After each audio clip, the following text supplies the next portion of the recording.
สบายเด้อพ่อพี่น้องเด้อมากกูบอกซักวันนี้ก็มารอทานนะแดบซี่นะเพิ่นอยากไปเบิ่งเฮือนบ้านจัดสรรเพิ่นหมู่จักทางมื้อเช้าเพิ่นก็ไปแล้วรอท่าเพิ่นที่เราเพิ่นก็มาหาเพิ่นอยากไปเบิ่งเฮือนเพิ่นว่าสิไปซื้อเฮือนอยู่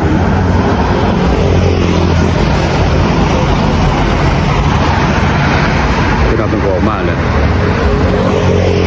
หลายคนอยู่หั่นบ่ซักผู้หมู่จักบ้านนะเบิ่งดีๆเด้อมีชื่อบ้านนั่นบ้านแสงจันทร์บ้านโน่นแสงจันทร์ซื้อบ้านโน่นแสงจันทร์ขี่จากเพื่อนไปในกันก็12 นาทีประมาณ12 นาทีขี่จากไปเลย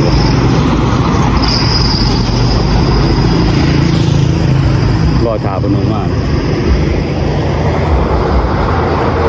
เรื่องจับเอาไม้มานำนะเราทราบก็ได้ซื้อไม้แล้วมันก็เสียงดีแล้วรอบมึงแล้วเสียงดีแล้วคนไทย600,000หาตัวใดดันตัวใด610,000ตัวใด610,000นะจำเป็นเด้ก็โอเคอยู่มันดังดีอยู่ลองมึงแล้วนี่ก็พาเอื่อยเพิ่นมาเบิ่งนะเบิ่งเฮือนอยู่นี่แหละเอื่อยอ้ายเพิ่นน่ะอยู่ไสก็อ้ายอยู่ไสก็อุดมพลไกลบ่จากนี้ไปก็ไฟแดงไปประมาณอยู่4 ลักเข้าออกจากไฟแดงไปโอ้4 ลักเนาะก็บ่ไกลปานใดเนาะเพิ่นเนาะบ่ไกลเอื่อยอยู่ไสเอื่อยก็อยู่ลาวบ่คือจังได๋ลาวนี่แหละว่าพูดได้ว่าอยู่อเมริกาเพิ่นโอ้เพิ่นมาเบิ่งเงินนะก็หลายคนแอปซีเพิ่นก็แท็กมานั่นถามหมู่กันเว้าบ่แจ้งมาได้เว้ากันนั่นภาษาลาวเนาะเพราะว่าฟังแบบกันยากนะเพิ่นก็บอกบัดนี้ซื้อเงินแต่เป็นซื้ออันนั้นซื้อบ้านแต่เป็นซื้อบ้านโน่นแสงจันทร์โน้นแสงจันทร์แต่ว่าตัวนี้สิบ่แม่นโน้นแสงจันทร์ติมันสิเป็นอีกบ้านนึงลูกบองหนองยาวเลยเนี่ยย่านคือสิแม่นเนาะเข้ามาที่เขาเบิ่งมันออกมาเป็นบ้านโน่นแสงจันทร์ทางเข้าแสงจันทร์เนาะแม่นก็สิเป็นกลุ่มมันนั่นโน่นแสงจันทร์นี่แหละมันสิเป็นบ้านน้อยๆเข้ามานี่ก็สิมีชื่ออื่นอีกพาเพิ่นมาเบิ่งเฮือนน่ะจังได๋มากอยู่บ่ก็งามอยู่เนาะงามอยู่เนาะมีแต่สิไปเบิ่งแล้วก็เพิ่นก็ลงทุนทั้งเบิดก็50,000แล้วแต่ธรรมดานี่ถ้าบ่ใส่นั่นน่ะบ่ใส่หลังคาก็คือบ่ใส่หลังคาก็สิเป็นคือแบบนั้นแหละมันน่ะตัวหลังคามันเด้ก็มันต่อใส่ประตูป้องกันเอารถก็ไปจอดหั่นเฮ็ดเฮือนครัวหั่นก็ได้ต่อมาก็ได้ต่อออกมาทีละเนาะเฮ็ดได้หันเพิ่นสิเฮ็ดเพราะว่าเฮือนครัวอยู่ทางในเด้ต่อมาเฮ็ดอยู่ทางนอกก็ได้ตัวนี้นี่แหละเป็นรถยังเอาไปจอดก็ได้คนเอาแล้วเนาะฮะเขาของหมู่เพิ่นเอาเบิดแล้วแถวนี้เอาเบิดแล้วเฮือนเขาสร้างมีคนเอาเบิดแล้วแต่แบบนั้นถ้าแบบสิจองเมียนก็มีแต่พุ่นละให้เขาเฮ็ดให้ก็บ่ได้ใช้เวลาโดนเด้นี่มาถ่ายตอนกับประมาณจักเดือน 2-3 เดือนเขาเฮ็ดไว้ก็งามอยู่ประตูนี่ก็ใส่เองเบิดยังก็เห็นบ่ประตูทางในคือกันแต่ละเฮือนมันเป็นแบบคือแบบนั่นแหละบ่มีประตูเด้หลังคายังก็ใส่เองก็บอกเพิ่นเอากล่องมาติดอยู่อันแถวๆนี่ก็ดีอยู่บ่หาจะใส่กล่องก็ดีอยู่เห็นบ่เจ้าของเฮือนก็ขี่รถนั่นน่ะขี่รถถีบเลยเจ้าของเฮือนก็ขี่รถถีบเนื้อทางคางเบื้องนี่จะแพงกว่าห่างคางเบื้องนี่แพงกว่าจังได๋เอื้อยมันสิมาเบิ่งว่าจังได๋เอาบ่มันสิมาเบิ่งบ่มาเบิ่งเพิ่นสนใจนะ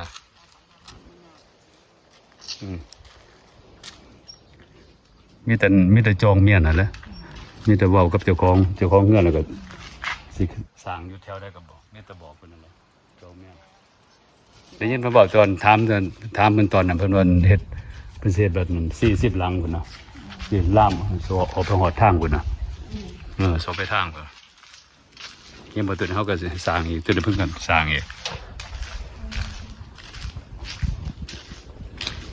แม่นบ่ได้ยันสิสร้างเบิดแถวนั้นยันอ้อมไปเลยนะ หลังจากเพิ่นก็ยังสิคลีนออกคลีนดัดหลายแนวมันสิเบิ่งงามแล้วเป็นเบิดคุมเลยนั่นนี่ ซึ่งเรามันสำเร็จแล้วเพิ่น เด้องาม ตัวนี้ก็สิหลังนึงบ่จักนี่ นะเพราะหนทางเนี่ยก็เป็นแต่ก็หลังจากเขานั่นเขาคลีนน้ำเพชรนั่นเฮ็ดนี่มันก็สะอาดเลยเนี่ย เป็นปูนหมดแล้วนั่นนี่บางคนก็ว่าเป็นกีดินบ่แม่นเพราะว่าเขายังแปลงเขา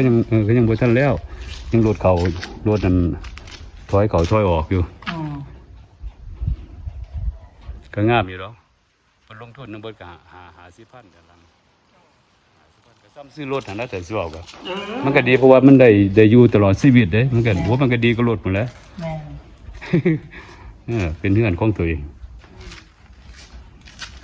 ซื้อรถก็ยังว่าแพงกว่า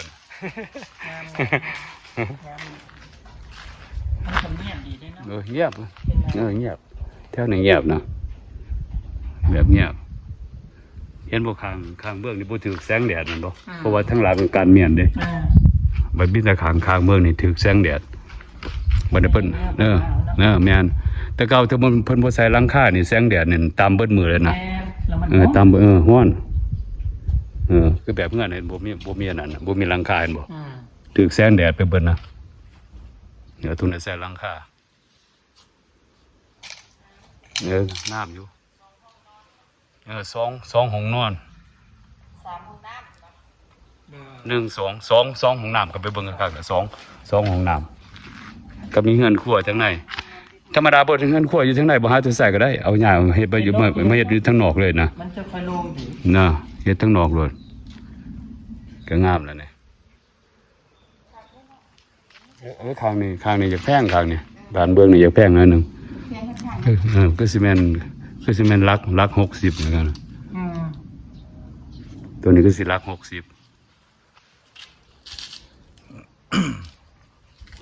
นี่แต่ร่วมกับเจ้าของเฮือนเขาพุ่นแหล้วแต่สิเอาแท้ๆกันเนาะตกลงกันเองนะ มันมีเบอร์เจ้าของโครงการเพิ่นบ่ บางเทื่อขี่ออกไปทางหน้าบางเทื่อได้เห็นเพิ่นอยู่ทางหน้าก็ว่าจักแบบถามหมู่ก็เพิ่นก็มีเบอร์อยู่หั่นเพิ่นอยู่ทางนอกเพิ่นบ่ได้มานั่นเป็นอ้ายเพิ่นนั่นเป็นนั่นน่ะเจ้าของเฮือนเพิ่นคุ้มเพิ่นยามอยู่นี่แหละอ้ายเพิ่นน่ะ บ่เข้าใจ อ้ายชื่อหยังก็เนาะอ้ายนี่ชื่อแตง ทาย เต็ง ไปบ่ ชื่อ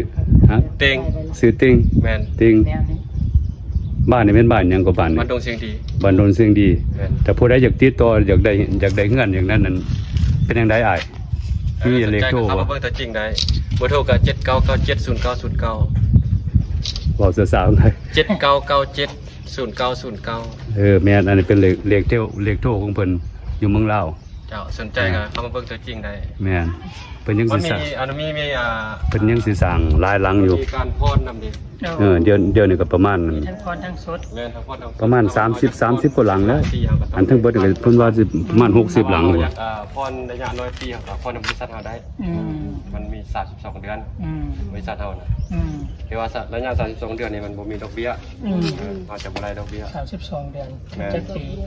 2 ปีไปนั่นเอง2 ปีครึ่ง ตัวนี้หลังตัวนี้มันจะถือราคาอยู่หลังเก่า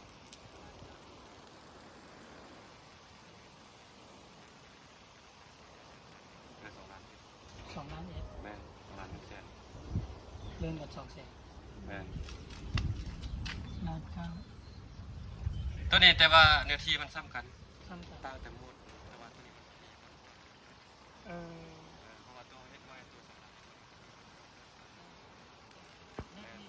เนื้อที่ดินคือกัน เพิ่นว่าหลังนี่ต่างเด้หลังนี่บ่ได้คือกันเด้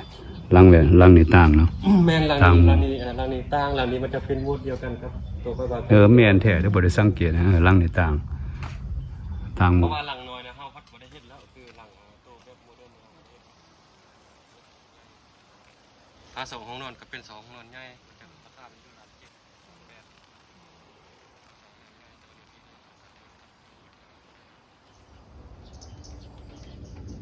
อันถามในทางมันแยกขึ้นไปออกฮอดใส่ ตัวนี้บ่ตัวนี้เขาออกไปแล้วจะออกใส่บ้านเมืองสุขจันทร์แยกไปทางนั้นบ่พอต้นวิกหลายๆบ่ ก็คืออายเป็นบ่แล้วจะบ่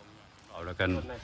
ถ้าอยากได้เงินยังกลับมานั่นนำเบอร์โทรศัพท์เพิ่นเก่าให้แล้วก็ติดต่อกับเพิ่นได้ ชอบคือกันฉะนั้นมันจะ โทรมานำเบอร์ของเพิ่นได้ น้ำผักชีมันจะสุดว่าจะ รวมกันเอาแต่สิเว้ากันเองเนาะเพิ่นยังสิสร้างหลายหลังอยู่นะยังสิอ้อมไปทางเพิ่นน่ะนะ บ่กล้าไปเลย ตอนนี้อ้อมไปทางหลังพุ่นน่ะยังเหลือหลายหลังอยู่ ซอยมาทาง แถวนี้เต็มหมดแล้วแถวนี้ ก้อนนี้นะ เต็มหมดแล้วแถวนี้มีคนอยู่แล้ว คือบอกราคานี่อยากแพงหน้อยหนึงข้างนี่แพงหน้อยหนึง เข้ามาเบิ่งมันตัวนี้ครับ เพิ่นยังสิสร้างหลายหลังอยู่ หลังนี้หรือว่าจองหลังไม้ก็ได้นะเขาต้องเฮ็ดมัดจำจองไว้ก่อนอย่างน้อยก็มัน200,000 บาท มาจำ มัดจำถ้าว่าเขาจองก้อนตัวที่เขาทันเฮ็ดนี่เขามีเขาสามารถเลือกสีได้คือสีเอื้อนนี่มันเป็นมักสีอื่นเขาการเลือก โอ้เปลี่ยนเอาใส่ชื่อ ตอน ก็ ทำ ได้ ฉันได้ เนาะ ลงมือทำ แม่น อืม สองมากก็คือกะโหลถ้าว่าอ้ายบ่มักกะโหลที่ว่าเฮาใส่นี่อ้ายก็มักสีขาวบ่สีอื่นก็ได้มีแต่แจ้งเขาก็เอามาใส่ให้แม่น บัดคือเป็นแบบประตูคือกันบ่อยากให้เฮ็ดแบบแนวอื่นก็ได้บ่ประตูเนี่ยประตูเดี๋ยวนี้เขาจะบ่ใส่แล้วประตูใหม่นั่นนี่เขาจะเป็นใส่ประตูโลประตูหยังหมดประตูอลูมิเนียมหมดเพราะว่าใส่ใหม่นี่โดนไปมันจะมีปัญหาเรื่องไม้เหี่ยวไม้แม่น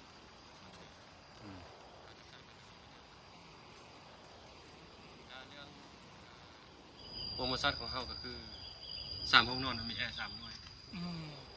เครื่องอัดอุ่น2เครื่องเพราะว่า3ห้องน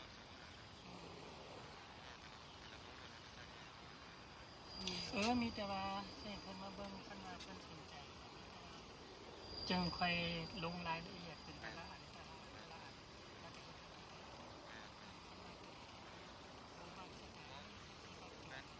ถ้าว่าจะว่าถ้าจะมาเบิ่งกันนะมันจะว่ารูปว่าตรงนี้มันสามารถจองเงินไว้แล้วเขาก็เฮ็ดสัญญาจองให้จะมีสัญญาปักง่ายนะอาจจะต้องมีหนังสือระดับ ลงรายละเอียดเกี่ยวกับเฟอร์นิเจอร์แต่ว่าเรื่องเฟอร์นิเจอร์ภายในเนี่ยเขาจะแล้วเข้าใจมีแต่ว่าจะว่าแอร์มีแอร์ ประเภทแอร์ประเภทอย่างนี้เขาใช้คือมัน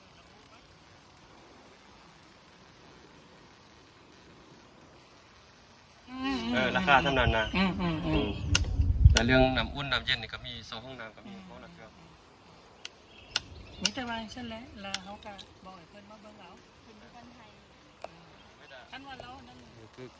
ตามเพิ่นเว้าเลยครับสิเฮ็ดให้ก็ติดต่อมาทางเพิ่นก็ได้ได้นำเบอร์เพิ่นก็โทรมาผู้ใดอยากได้เงิน อยู่ทางหลังนี่สิปินกล้องไปเบิ่งทางหลังนี่ตัวนี้เพิ่นกันก็มีทงหน้าออกมาทางหลังนี่มีทงหน้าออกมาทางหลังเฮือนนี่ก็สิอ้อมไปทางนี้เลยนะตัวนี้ก็บ่แม่นขี้ดินนะแต่เป็นปูนหมดแล้วเพิ่นยังบ่ได้คลีนออกคลีนอัพซื่อเพราะยังสิหลายยังเหลือหลายหลังอยู่เด้ เอาซอยไปทางเขา นะยังเหลือหลายหลังอยู่ผู้ใดสนใจก็ติดต่อมานั่นโทรศัพท์ของเพิ่นก็บอกเลยโอเคขอบใจหลายเด้อบ่าวซักขอบใจหลายเด้อเข้ามากดไลค์กดแชร์บ่าวซัก